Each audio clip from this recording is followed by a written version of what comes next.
Welcome back.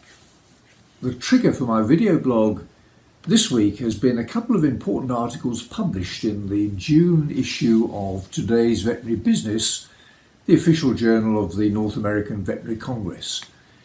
Both articles concern the importance of the millennial generation to our profession in general and to the business of veterinary practice in particular.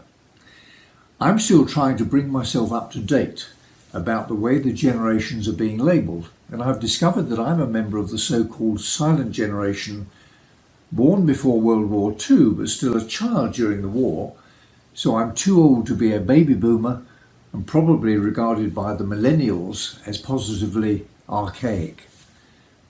Millennials are those people who were born somewhere between the early 1980s to the mid-1990s and are now somewhere between 25 years old and their late 30s. Why are they so special? Well, the first article by Bob Lester is a reminder that for decades the baby boomers have been a dominant force as leaders of our profession, as practice owners and clinicians, but also as animal owners, the consumers of the services delivered by veterinary practice. Bob reports that both of these roles are now being taken over by the millennials, or as he now describes them, the pet generation. The article reports that 35% of United States pet owners are identified as millennials. 2.6 million of them will become pet owners between now and 2020. 82% feel that they're getting a pet is part of preparing to have a family. 60% buy clothing for their pet. 86% are more likely to splurge on their pet than on themselves. And 41% say money is no barrier to pet care. The evidence suggests too that the millennial generation spends more on veterinary care and pet services than any other generation. The numbers quoted relate to the United States, but there's no reason, I think, to doubt that a similar trend is happening this side of the pond. The second article by Amanda Donnelly highlights the importance of three issues for the millennial generation as working colleagues and as clients.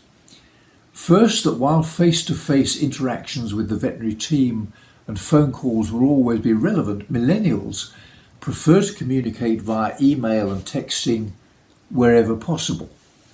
Then second, having a strong presence on social media is necessary if you want to stay connected with a millennial pet owner.